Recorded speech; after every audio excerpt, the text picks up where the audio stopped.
This is a Crack House Chronicles production.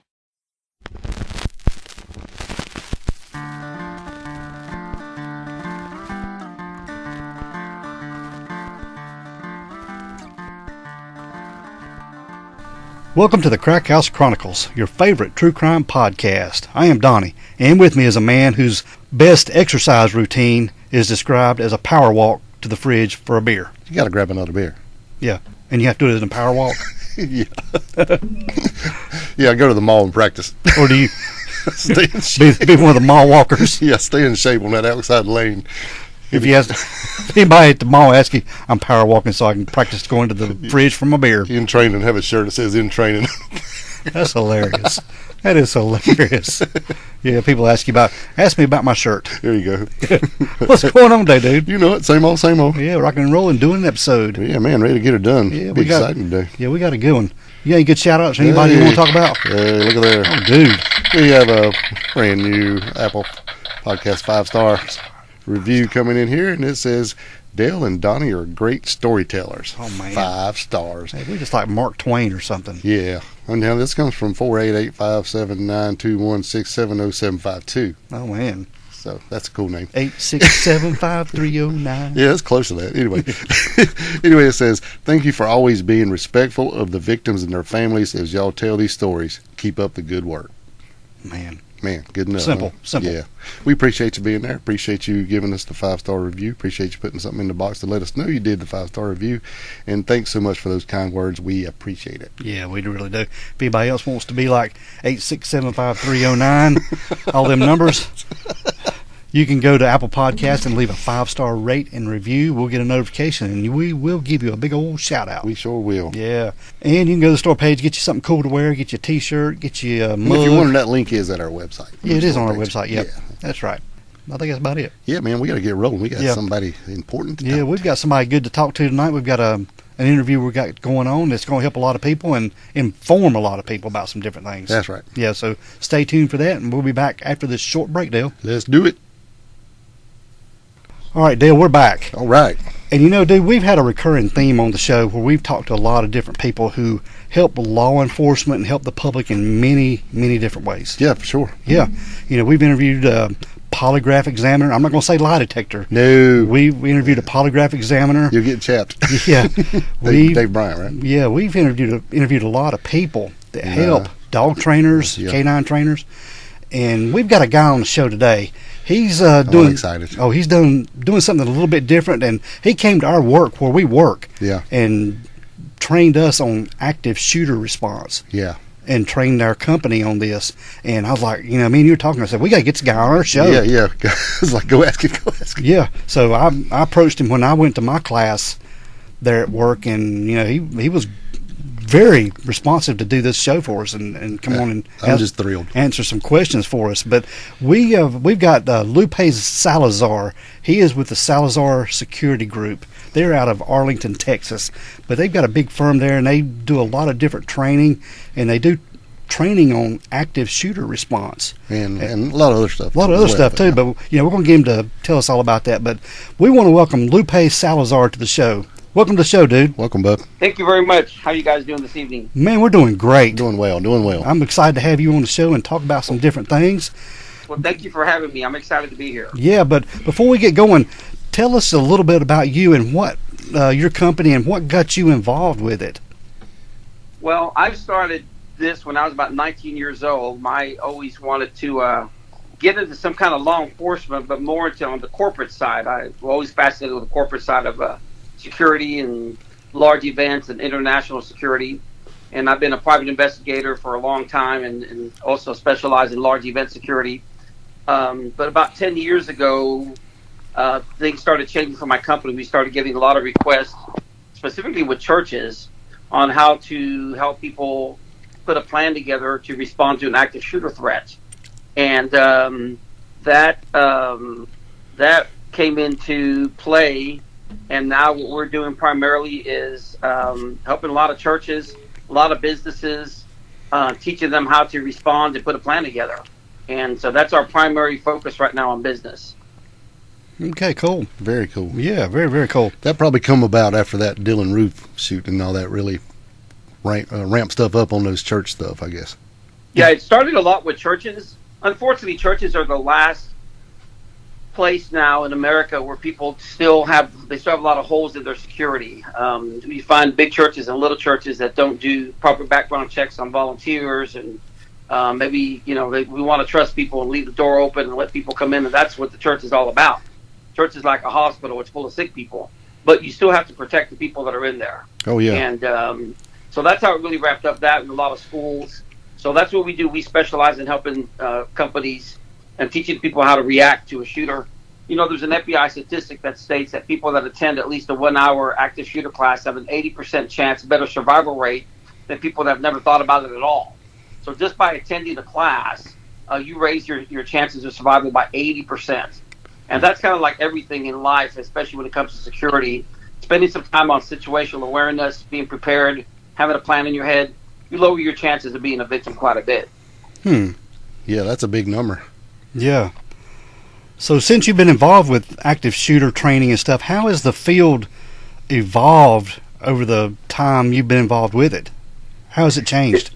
It's changed quite a bit. Back in the day, the plan, specifically with the schools, the plan was to stick all the kids in a corner and then, lock the doors. And a lot of school classes, the classroom doors did not lock or did not have a secondary locking mechanism.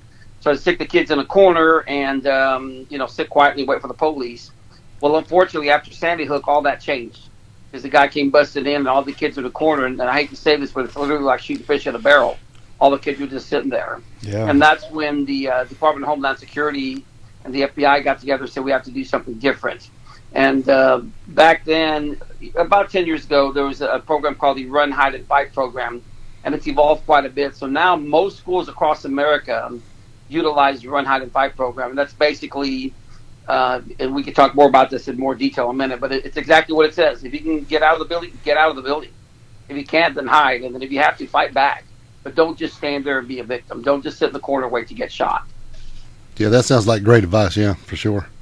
Yeah, and along with that, there's been a lot of training on awareness and a lot of training and emphasis put on people speaking up. You have a parent or you have a student or you have just some crazy neighbor of the school that's making threats. Well, it's not just, oh, crazy Joe. Call the police, report it. And also beefing up security at the schools, adding secondary locks to the classroom, adding bulletproof glass to the front doors, adding electronic security to the doors. So teachers have to use a card to get in. It's an access control system. Visitors have to get buzzed in. So all those things help keep the schools closed. And the schools kind of lead the way. Once schools start doing things, businesses and other entities, churches and nonprofits, they start using that system. So they kind of lead the way. Unfortunately, it takes a long time to turn things around. Yeah, it kind of seems like you got to have a lot of bad stuff happen before anything starts to turn around to go good again, right? Yeah, unfortunately, and that's kind of like life. People don't think about it until it happens to you. I tell people all the time, they say, well, why do I really need this? I said, well, do you carry car insurance? And no. Or if they say, yeah, we do carry car insurance. I said, well, do you plan on having an accident? Well, no. But, you're gonna need it when you need it. So it's best to be prepared and best to have a plan in place. So that's kind of where the active shooter evolved. And now it's about 80% of the business that we do is teaching companies and schools and nonprofits and churches how to put a plan in place and how to react. Yeah. So I guess you go into the schools or the churches or different places and you scope out the scene and see what their vulnerabilities are and how they can improve and things like that. You go that route? Yes. We basically start with about a 5-mile radius and we do a crime analysis. What's happened in the past 5 years, what's happened in the past 4 years, and what's happened in the past 6 months, and what's the biggest crime that you have going on in your area, and then of course anything that's happened at that location as well. And then we come in and we do a threat assessment, and that's a fancy word for saying we come in and we check out your doors and your locks and your lighting and all the basic stuff. It's interesting. The basics will get you about 90% there. But so we come in, we do an assessment, see what companies have. We recommend electronic security, electronic door locks, some cameras, some different things for them. And then we work very close with their staff. Most places have a security team. A lot of them don't. A lot of churches don't, but they're starting to develop them. So we deal very closely with their security team and teach them what to look for and how to react. And then not just do an active shooter, but just the basics, fire alarm, bad weather, a medical emergency. Wow. And so we teach them how to do that. We're very big on running scenarios. We don't just do lectures. We believe in running the scenario. We want to get your blood pressure up. We want you to experience the emergency before it happens. That way you're not going to panic during a real emergency. Wow. Now that's really interesting. I knew that you guys come in and kind of did what we did, where you come in and talk to us, and we see some slides and you go through a lot of stuff. But as far as going in and really assessing the ground, down on the ground, and going in a place and checking all that, that's really, really interesting to me. And then you actually do a live, well, not a live, I guess, but a real scenario thing where you actually would go in and then seem like you're being a shooter, I guess. Yes, what we do is we show some videos. The government recommended videos of run, hide, and fight, and then we have people. We call it we talk it, we walk it, then we run it. So we watch the videos and we talk about it. And then we tell people, okay, now we're going to practice running out this door. I want everybody to very casually walk through the door and very quietly, and everybody's kind of laughing. It's not that big a deal. We do this on purpose. We want people to feel calm and comfortable. There's walking out the front door. Okay, everybody, come on out the front door. I play everything but elevator music, And then they come back in, and I say, okay, now we're going to practice running it. And you see my friend over there? He's got a shotgun, a sawed-off shotgun with blanks. We're going to shoot those blanks. When you hear that, you're going to run out that door. At this point, people start getting a little bit nervous. They see a shotgun about 50 feet away. And then while I'm talking to him, I signal him with my radio, and then kaboom, kaboom. And people start freaking out. They start running to different doors, and they fall on the ground, and they don't know what's going on. They're bumping into each other. We do one church training, and we ran the scenario 3 times, and 3 times the guy left his wife in the room, and she was pretty mad at him at the end of the day. But the reason that we do that is because we want you to feel that pressure. We want you to hear that shotgun. You smell that gunpowder. And then everybody comes back into the room. We bring them in, and now people have got this nervous laughter. I've had some people who kind of start tearing up a little bit.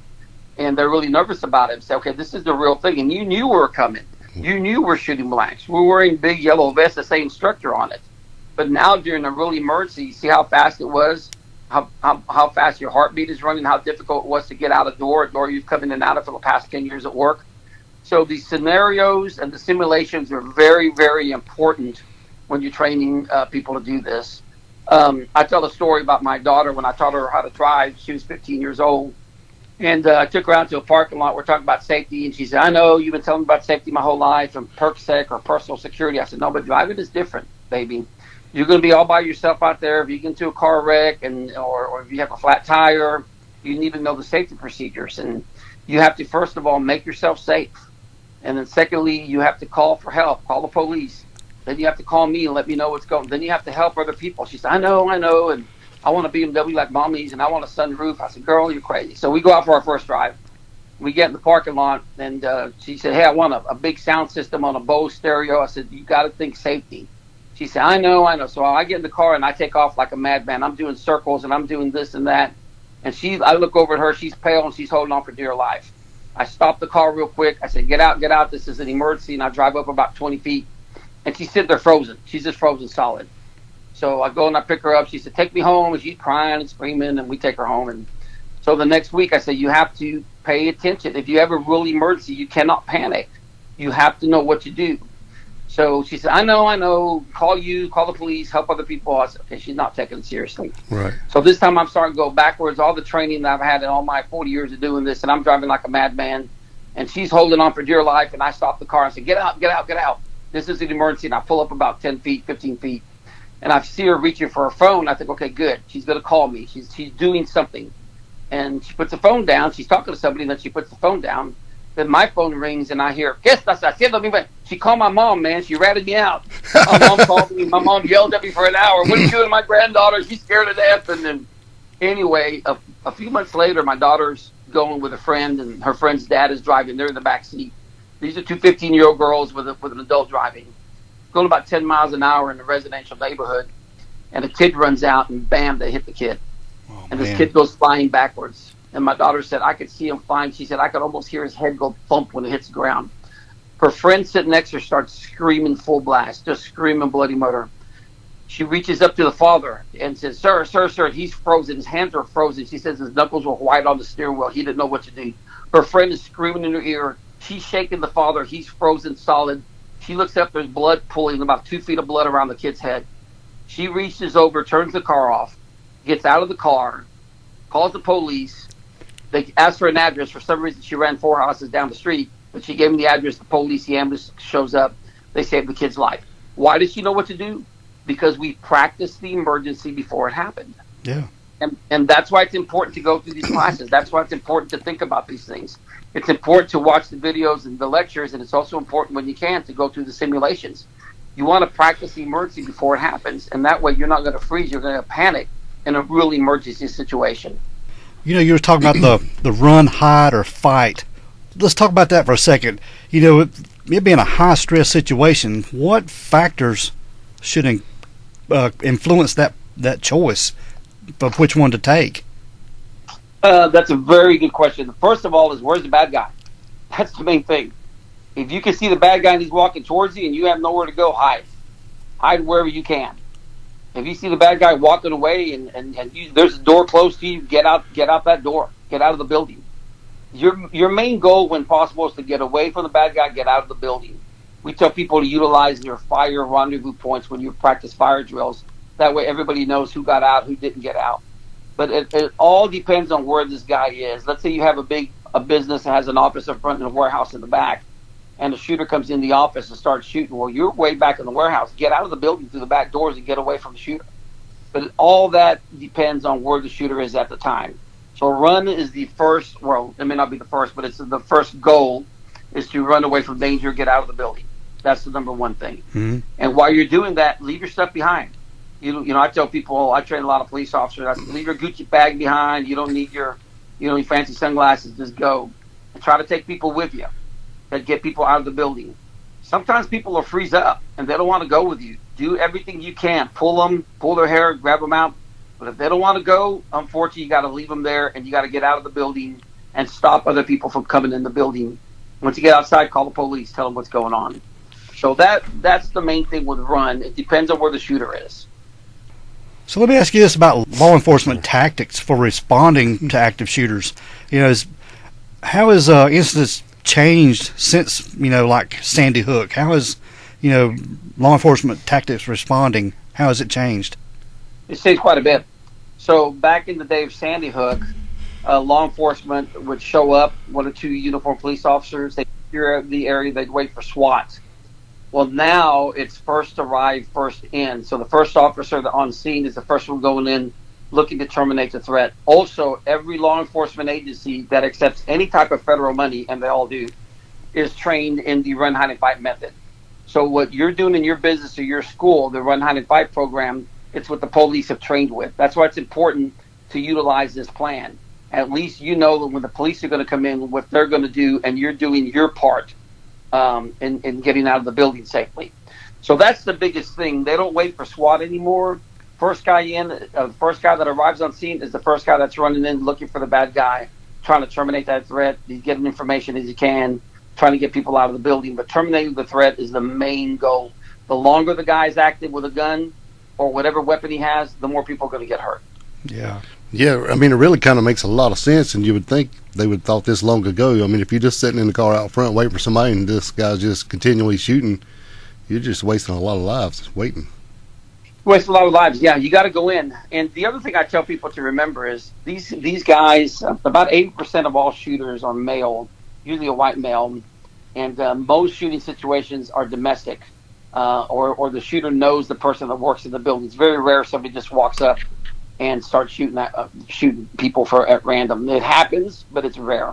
Mm-hmm. But also the person doing the shooting is emotionally disturbed. He might have some mental issues as well, may have some mental illness as well. This is not a highly trained Navy SEAL sniper or, police sniper. The police comes in shooting and takes a shot at him, he's more likely going to freeze and stop. Or, that's when we get a little bit later into the fight back portion. But this guy's not a highly trained operative. This guy is somebody that's got some bad stuff going on with him. So by the police coming in and charging him and trying to stop him, they have a lot better chance of saving lives instead of waiting outside for the whole SWAT team to assemble. Yeah. Yeah. Are there any kind of new technologies or tools that maybe show some promise in preventing active shooter instances you know of? There's a lot of different things that are out there. The main thing that a lot of people are looking at these days, it's kind of interesting. I go to a lot of these shows and I present a lot of places, and a lot of this really high-end, high-tech, extremely expensive technology is out there, and it's really cool. But what works really good is having really good door locks. I mean, quite frankly, having a really good, I would swap high-end technology for a solid, heavy wooden or metal door in every classroom. So if somebody had a hide in there, the bad guy couldn't get in, he couldn't shoot through it. The other thing is preventing somebody from entering the building. I said earlier that a lot of schools now, most schools are access control, so a teacher has to badge in, and then a visitor has to get buzzed in through the front door. Well, most of these schools now are utilizing bullet-resistant glass. It's not bulletproof, nothing is, but bullet-resistant glass, which it would take a good 10 minutes of shooting constantly to try to break enough glass to try to get inside the building. Well, by then the police will show up. Mm-hmm. So that's one of the biggest pieces of technology, and it's basically controlling entry and exit into the building, being very, very strict, making sure doors are closed at all times. There was a lot of controversy that happened not too long ago at the Uvalde shooting. Did that teacher leave the back door unlocked, or did she not leave the back door open, or did she not leave it open? But it's the basics that'll really, really get you a lot of bang for your buck. I was talking to school the other day, and some of the parents are mad. They said the school had spent about $10,000 putting the chain link fence all the way around the school property. It said it's not going to keep anybody out. I said, well, first of all, psychologically it does. It's the psychological barrier. It tells the bad guy, if I jump that fence, I'm now on school property. I'm not supposed to go over that fence. The other thing it does, before that fence, people would walk up and they'd bring their kids to the playground, or they'd walk over there and just bring their dogs to the big giant field. It was a big, big field, probably a couple 100 yards wide, not two big football fields wide. But now with the fence, the teacher sees somebody inside the fence line, or they're not supposed to be there during school day, so they call school security. So just by putting up this 5-foot fence, it allows people to know I'm not supposed to be in this area, and it allows teachers to see, hey, somebody's inside the fence line, I better call somebody to check it out. So that's very low technology, but all that ties into situational awareness and training. You can't just sit there and wait for something to happen. You got to be aware of what's going on. Let me ask you this. How many past events or things like that do you guys look at to think about the future and organize active shooter trainings? Do you look at these past events and past shootings? Yes, we study every active shooter incident that happens. I've got a guy that works for us. His name is Chen, and he's one of my analysts. I also have several other police officers and some federal officers that work for me, and they break these down, and we analyze them step by step by step, and look at all the reports, what went wrong, what went right, what worked well, what could have saved lives, what cost lives. But yeah, we analyze those, and then we try to utilize those when we make suggestions to our clients and to our friends of things that people should do. But you learn a lot from past events. Sometimes there's not much you can do. You're walking down the street, and like the guy in Boulder, Colorado, all of a sudden he's throwing Molotov cocktails at you. Yeah. Whoever thought you need to be situationally aware of a Molotov cocktail. But just paying attention, you would have noticed a crazy guy with his shirt off screaming, and then I would have turned around and gone the other way. Yeah, for sure, yeah. So awareness is a giant key to being safe. Awareness is. Yeah. But yes, we do analyze every shooting and figure out what went right, what went wrong.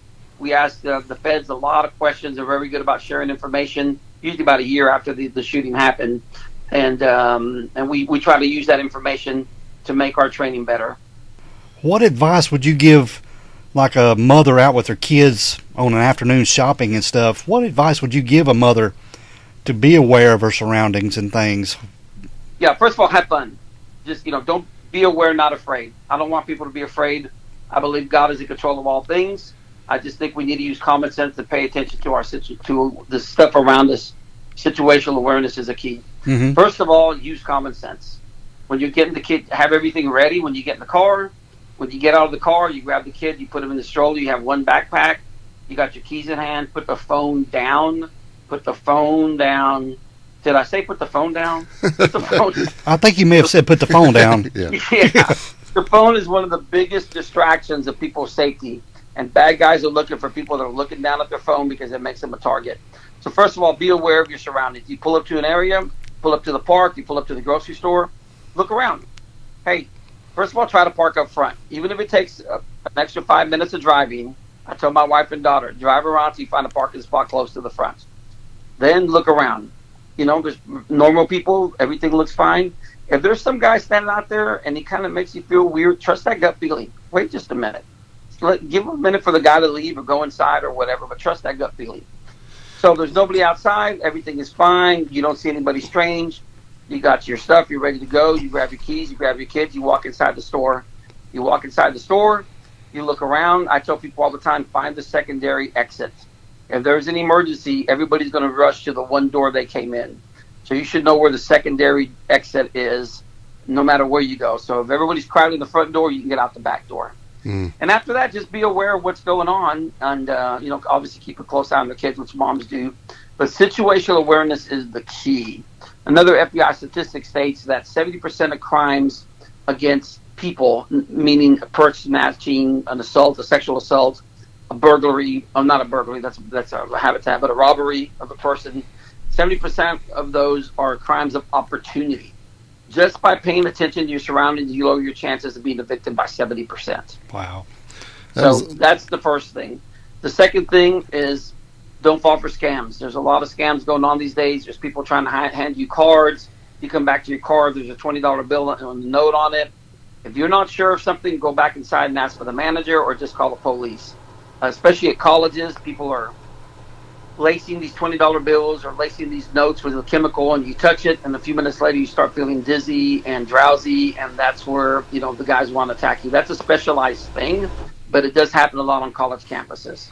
But paying attention to what you're doing, putting the phone down, being aware where the emergency exits are, you should be just fine and go out and have a great day. Yeah, exactly. That's a great answer. I love that. Be aware, not afraid. And what you said, I tell my daughters, I have two daughters, and that's the one thing I've always preached to them. If they're going somewhere, I say, whatever you do, when you get out, make sure you're not looking at your phone, and you look around, and you be aware of your surroundings and what's going on, and you always pay attention to everybody and what they're doing and what's going on. At least you'll get a feel for the situation as soon as you get out. So yeah, I'm glad to know I'm following some good advice here. Trust that gut feeling, man. Trust your gut. It's there for a reason. That's built into us for protection. And the other thing is, don't put yourself in a bad situation. If you shop at a grocery store and there's been a robbery or a car stolen there once a week, find another store. Right. It might be 10 minutes further away, but go to the other store that's not having all these crimes happening. Right. That's where the common sense part kicks in, right? Common sense. It may cost you a little bit more. Your coupon may not work there, but I'd rather pay a little bit more and go to a safe area instead of going someplace that has constantly having issues. We teach a college girl safety class, and we just talked a lot about situational awareness and not putting yourself in bad situations. And I heard one of the girls talking to another one. She said, "Hey, you want to go get some tacos at that new taco truck?" And the second girl said, "Which one?" She said, "The one down there by 4th Street, the new place." And the girl says, "Which one?" She said, "The one where people keep getting stabbed." And I was like, "Hey, what did I just say? Don't go down to the stabbing taco truck, and you're probably going to lower your chances of being a victim. But if you go to the bad parts of town, you raise your chances of something that might happen." Common sense. 100%. Yeah. There might be some people who want to be trained on active shooters and stuff, but they kind of maybe feel overwhelmed about the idea of preparing for something like this. What can people do to get over this fear of taking a training on active shooters, like a natural anxiety or something? Yeah. And I've had those before. I did a class at my church, and a very dear friend of mine brought a 19-year-old daughter who was almost crying even before we started, but she finally got through the class. First of all, the stuff that we teach is stuff that Mama's been saying to you since you were a kid. Pay attention, lock the door behind you, be aware. So none of this is difficult. The second thing is find yourself a good company that uses plain English language. It's not a high tactical, a bunch of SWAT guys that maybe might intimidate somebody. And then once you get into that class, the other thing I tell people, read up on it. Go on the Department of Homeland Security. There's videos, some of the same videos that we use. And the Department of Homeland Security encourages police departments and companies to use those videos. Go watch some of those videos, read some of the stuff that they have. And after you do that, then go attend a good class, and you're going to learn a lot from it. It's better to have some anxiety through the class and know what to do then have a real emergency, and then anxiety kick in, then you're going to freeze up. Mm-hmm. The body has three natural responses: fight, flight, or freeze, and you don't want to freeze up. Exactly. Can you maybe share maybe a specific case or study or incident maybe that highlights some key lessons for active shooters that you know of? Maybe an example? Yes, well, an active shooter situation, first of all, we talk about being aware. You mean like cases to think about or stuff to think about during an active shooter? Clarify your question for me. Yeah, a specific case or study, that where a key lesson was learned from an active shooter that you can remember. Okay. Yeah, so one here recently close to me is at the Allen Outlet Mall. A couple years ago at the Outlet Mall, a guy started shooting, and there was a police officer already on site talking to some people. It's a fascinating video. If you look up police officer, Allen Outlet Mall, Texas, and the officer finds the guy and terminates him. The guy still kills 7 people. Wow. But one thing that came out of that shooting that a lot of people didn't know, that the Department of Homeland Security is working with every police department in every mall, is that every mall has a new active shooter plan. And that is, in every store, there's a back door. In that back door, there's a long delivery hallway. And the UPS guys and all the guys delivering all the products park at the dock, and they go in this long hallway till they get to the Foot Locker or the Dillard's or whatever store they're going to. Right. Because that way they're not carrying all this product up and down the hall, in the mall in front of the public. So the new plan, which worked very well at the Allen Mall, is if there's an active shooter, if you're in the mall, you can now run into a store, and the employees have been trained, or most of them have been trained, to get you into that back hallway. Then they close and lock the gate down, and they hold people in this hallway that's made of concrete and brick to keep them safe. And then the shooter cannot get into their store and through that back door. So that is a great example. This was a tragedy, but the mall actually won a lot of good accolades because all the stores did what they're supposed to do. They brought people inside. They got them into that long delivery tunnel hallway. They locked the gates and doors behind them, so kept a lot of people safe, a lot of people from getting hurt. So that's a good learning scenario that now if you're at the mall and something like that happens, you know that you can run into a store, run through the back door, and get to that delivery hallway. It's a great, safe place. Yeah, that's brilliant. I remember, years ago, I actually worked in a record store in the mall back in the 80s, and I know exactly what you mean. We'd go out the back door of the business, in that long hallway, either go to the dumpster or would get deliveries that way. So, yeah, that's very smart thinking. Yeah.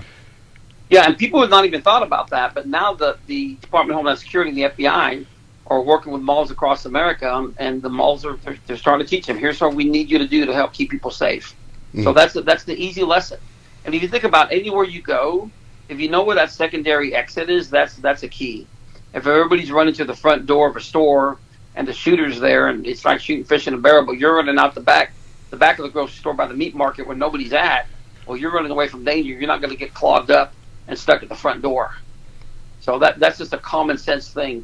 Find the secondary exit. That's key to surviving an emergency situation. Wow.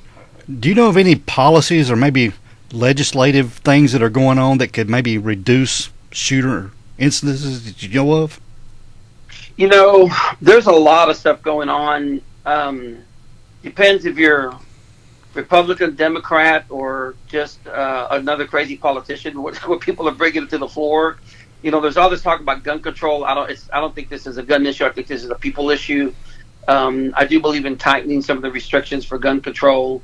For people, doing strong background checks and making sure that there's no mental illness with this person. But that's not going to solve the problem. This is a people problem. There's also a lot of counseling that the government is releasing a lot of money right now to schools and even nonprofits to bring in counselors to help people resolve their issues before they turn to violence to try to resolve the issue. There's always all types of legislation. There's a lot of legislation going on in schools. For example, the state of Texas last year, Governor Abbott, one of the best governors ever, signed legislation that every school had to have on-site security or on-site police officer at every school anytime it's open. And the schools never had the money. They never had the money. Well, you know what? They found the money. Let me ask you something. When was the last time you heard that some kid died in a fire inside of a school? No, you hadn't. I hadn't. You hadn't? No. No, I guess that case we did where the guy went in and blew up a gas can. Remember that? Yeah, that was the Cokeville school Cokeville, murder. yeah. Cokeville, yeah. So that's probably the only one But I've ever heard of. on a regular situation, how many people None. die in a fire inside of a school or a public place? No. Or very, very, very little. I don't think any kids died in the Cokeville, did they? No, he just got burned up. Yeah, it just got burned up. They got all the kids got out, yeah. Right. Because the school can't open if they don't have the approval from the fire marshal. They have to spend millions of dollars on a sprinkler system, millions of dollars on fire evacuation, on strobes, on sirens. Every month, teachers have to run a fire exit plan, a fire evacuation plan. Kids have to practice this stuff. Notes are sent home to the parents. Businesses are not allowed to open for business without the approval of the fire marshal. And companies and schools and school districts and cities pay millions of dollars for fire alarm, fire prevention, fire training. And I'm glad to see that now in the state of Texas, public or private schools, Governor Abbott signed a bill into law that now they have to spend the money on security. If there's already a police officer or armed security on campus, how much faster is the response? If there's a police car sitting outside the front door, the bad guy's going to think twice about going inside that school. 100%, yeah. So the fact that we're now spending the money and the government is forcing schools to protect their kids just like they do from fire, then I think that's going to reduce the chances of an active shooter, and B, it'll increase the chances of survival of an active shooter, just like in a fire situation. Imagine the school districts had to practice a active shooter plan once a month with their kids, just like they do a fire evacuation plan. Or if there's an emergency, the kids are going to know what to do. The teachers are going to know what to do. Yeah. Yeah, that's brilliant. Just a better use of resources here. Use the resource. So that's a great regulation or great law that's happened here in Texas. I'd like to see that spread nationwide, where there has to be security. And the school, it's it costs money, our taxes go up, but school districts can afford it. If they can afford it to protect from fire, they can afford it to protect from an active shooter. Exactly. Yeah. So tell us a little bit about your trainers. I was reading on your website, and I seen where many of them are either police officers, law enforcement, either active or retired, military, or even some corporate security people. So give us a little insight on your business there with those guys. Yeah. So my company is a very unique company. We're a very small, very specialized firm. All of my guys are part-time because they work full-time for either an agency. I've got a couple of guys that are the head trainers for a local SWAT department here in Arlington where we're at. They train all the police. They go out to all the SWAT calls. Those guys are brilliant, and so those are great trainers. They bring a lot to the table. I've got other guys that are in corporate security, emergency management, a couple of guys that are Fed boys, and they've been with the federal government in various different, call them alphabet soup departments. And so they bring a lot of experience, and that's one thing that I like. Is I may be teaching you today, but 2 nights ago we're out on the street picking up a bunch of bad guys. So we live it every day, and we see that situation. We know how it unfolded. We can bring that to the table. So we really, really rely on the experience. I tell people all the time, I'm not that smart, so I surround myself with very smart people, and they bring a lot of experience to the table. They're all active in what they do. Even with my head trainers is the corporate security, and the guy's brilliant. And just corporate security is different from street security and from policing. So that's a really good resource that we bring to the table. Yeah, I've always told Dale, you don't have to be the smartest man in the room. You just have to know the smartest man. Exactly. Exactly. Yeah, it'll take you a long way. Yeah, for sure. Yeah. In all your years of training, has there been a moment or person or even event that's really stuck with you or moved you in some sort of way? Yeah, there has been. There's some emotional stuff. We did a training for a company, and when it was over, a very, very nice lady came and talked to me. She started crying, and not but less than a year, she lost a son to a shooter situation. Oh, man. And she was like, if I would have known this, everything you're telling me is just common sense. If I would have thought about it, if I would have told my kid, don't go to these places or don't do this, and we talked to her, we comforted her, we even prayed with her, said, this is not your fault. But that was very emotional, and it makes you feel bad. Because again, what we teach is just good common sense. None of it's a big giant scientific breakthrough. We just put it all together in one spot for people to practice. But that was pretty difficult. She's carrying a lot of guilt, and we feel bad for her because she had absolutely nothing to be guilty about, and their son did nothing wrong. He was just at the wrong place at the wrong time. Wow. So that was really difficult. The biggest thing we get is a lot of satisfaction from employees and from teachers and from church members. Is like, we're so glad you're finally here. We've had so many near misses, so many incidents, but we didn't want to spend the money. And but finally, the school district or the business spent the money, and the employees are extremely grateful for the information that we're bringing. We're not we're not cheap. We're not the most expensive in town, but us and there's some other really great firms across the United States, across Texas, where I work primarily. Great firms that bring this information out, but it's not cheap, obviously. So. Well, it is what it is. I mean, you get what you pay for. Yes, that's exactly right. Yeah. So, in your opinion, how important is it for these businesses and schools and churches and stuff to have these drills and stuff like what you do? Well, I go back to when's the last time somebody died in a fire? Right. Schools are required to do a fire drill every month, public and private schools. So I think it's extremely important that schools and businesses do this training at least once a year. Businesses at least once a year. I think schools should do it at least every other month, or even in conjunction with their fire drill.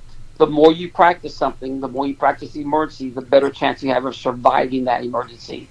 If you walk up, I tell people all the time, if somebody asks me, hey, Lupe, you're a smart guy, why don't you come do this brain surgery? Well, the guy's going to come out like Frankenstein because I don't know what I'm doing. If I spent 20 years in school and a lot of practice, well, I can go do that surgery.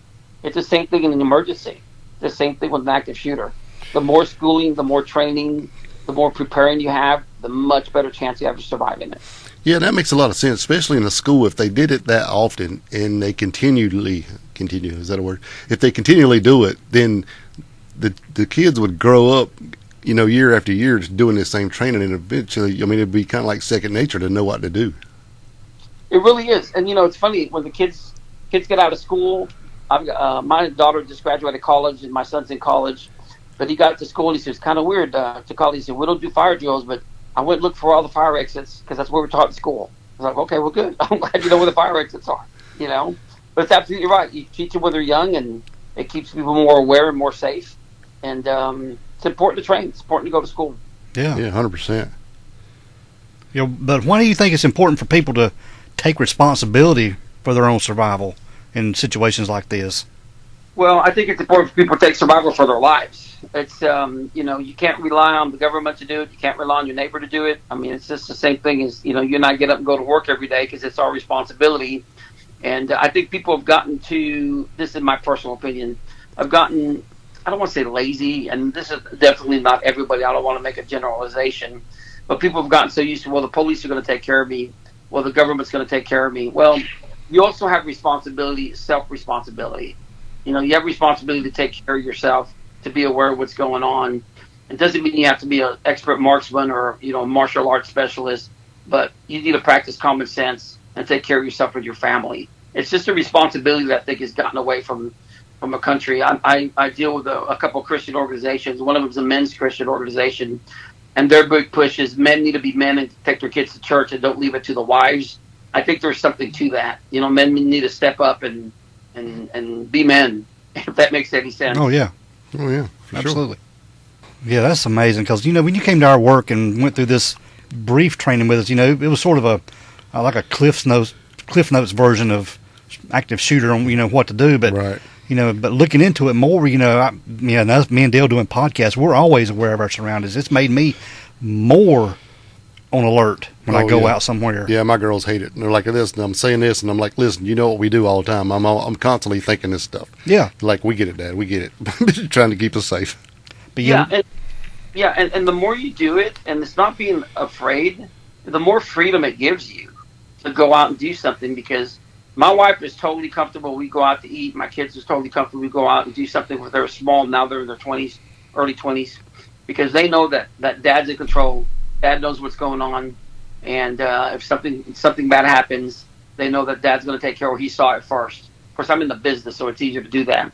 But the more that you're aware, the more, I believe, the more freedom it gives you, more common sense, and allows you to go out and do more stuff in public and not be, we don't want people to be afraid to lock themselves at home. Go out and enjoy life. We live in the greatest country ever. Yeah, absolutely. Yeah, for sure. Pay attention to what's going on. So if you could give our listeners like one key advice on what they could do to save their life in a situation, what would that be? Well, let me answer it a couple different ways, or one different way. First of all, be aware. There's so many people that just don't know what's going on outside their phone. Put the phone down and look around. If you see a bad guy, don't go to the store. I mean, there's half the battle right there. Situational awareness. The other thing is mental preparedness. You want to develop a critical mindset, and that's basically be mentally prepared. You walk into a store and you say, if this store burnt down, what's another way for me to get out? So now you're preparing your mind in case there's an emergency.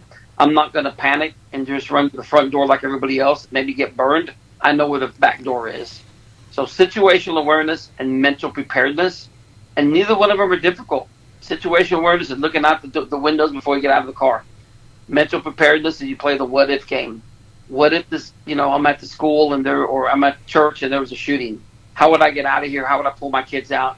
Where's the back door to this hallway? That's mental preparedness. You are now mentally prepared for the emergency where half the other people are not. And that's going to help save your life. Great answer. Very good advice, yeah. Great answer. Man, that's awesome. Well, Lupe, man, we sure appreciate you coming on here today and talking to us about this stuff. Is there anything you want to add for? Yeah, anything else you want to add? No. Thank you guys for having me on. I sure do appreciate it. And, be aware, not afraid. Live your life, have a good time, and get out in public, do stuff. Just a little bit of preparedness goes a long way. You should have a shirt that has that on it. Be aware, not afraid. That's awesome. Yeah. I should be a good shirt. I can get into the T-shirt business after this. So. Yeah. That's right. For sure. Well, Lupe, we surely appreciated you coming on here tonight and talking to us, man. Yeah, thanks for your time. I know you're a busy guy. Well, thank you guys very much. It's been a pleasure to be on with you all, and hope to talk to you guys soon. All right, man. Have a good one. All right, bye-bye. Goodbye. Thank you. All right, Dale, we want to thank Lupe again for coming on the show, dude. Wow. That's amazing. Such a great guy, man. Yeah. Just down to earth, being safe. Well, tell it like it is. Be aware and don't be afraid. Yeah. That's common sense. Pay attention. It's just common sense stuff. Pay attention. Yeah. Now, common sense and pay attention can't stop a guy from walking in the thing, but it might save your life. That's right. All right, bud, we're going to get out of here, man. Let's do it. We want everyone to be safe. Please be careful and not afraid, and always be aware of your surroundings. Because the next episode could be about you. This is The Crack House Chronicles. Chronicles.